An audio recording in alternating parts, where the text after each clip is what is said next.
community of Timehri North has been around for more than 40 years. Located in the northwestern side of the Chedi Jagan International Airport, this community has been built and has survived through the sheer resilience of its residents. Today, it is a community of some 2,000 plus citizens who number amongst themselves civil servants, prison officers, police officers, Caribbean Airlines employees, farmers, taxi drivers, vendors, baggage handlers, and airport workers. Just ordinary Guyanese folk. Maurice, good afternoon. Good afternoon, very good afternoon to you. How are you? I'm not quite okay right now. Okay. How long have you been living in Timehri North? I come to TBA to live since I was 3 years old. 3 years old? Okay, I'm going to ask you a question men are not permitted to ask women for the purposes of this program. You came here when you were 3. How old are you now? I'm 43. 43? Yeah. Okay, can you remember childhood in this neighborhood? Yes, I could. Tell me what this neighborhood was like when you were a child.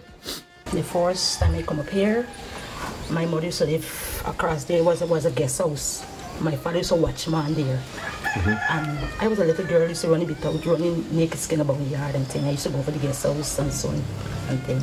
And then it become a prison, and they move us from here and take us over there. And who moved you? The Lands and Soviet people. So they moved you from where you were by the guest house. They erected a prison there, and then where did they move you? And bring me across to the back. They take on the back street, same place that they went in the yard. Right. Right around that area there. And they give you 10 acres there, and then they go down on the farmland till the back by the bones. And okay, so you got 10 acres at the back street. Yeah. And you got 10 acres where? And down by the bones, it's created on the back.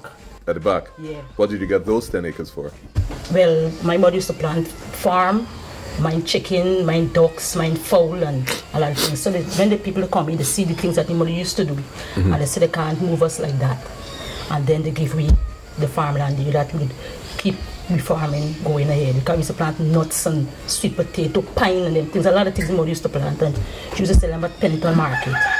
Who was the president at the time when you... Well, I could remember Burnham. Since Burnham's time you were living here? Yes. And you grew up here? Yes. What was it like growing up in this neighborhood? Well, when we come here, there was no one used to live here. It was sheer bush. Down the back, so we used to call it Fat Pork Lane. Fat Pork Lane? Yeah, we used to go pick fat pork there for more to sell. Okay. Yeah, and thing. The place down there had a sand pit. We used to go and jump and play in that sand pit. Until there was no house. And afterward, the second person coming to live was a man named Fit Cow. Mr. Fit Cow? Podgish man come here first and live. Then the next man come in there, a buck man, but I couldn't remember his name. He come and live after, and then afterwards some people come name the Bones. They come after, and then the place start get popular. When did this neighborhood start to get populated? Since in Burnham time. Since in Burnham time. Did Mr. Burnham ever come visit you all behind here? No. You don't remember him coming? Okay, now, when the people started to come in this neighborhood, what did they do? What sort of things did they do? They start to plant, farming, and them things. Now, when you were here early, when they had the guest house, where was the airport then? Where was the airport terminal? It was still across the strip where they have the GDF place right now. It had no airport there. Where it is now? It was across old Atkinson Field? Yes, they call it the old airport. We used to call it when them old big bus used to come pick up me mother and catch it to town. My mother used to pay $10. Right, so you were here since then? Yeah. So since it was Atkinson Field and then it moved over here? Yeah. Now, since the airport moved to this side, has anybody ever come in the last 15, 20 years and said to you that you must move out? No. Nobody? No, it was only last year then they come and started showing people that you have to move and extension of the airport and all those things. From since they growing up as a small girl, nobody never come and tell me nothing. And now, you spoke about the extension of the airport.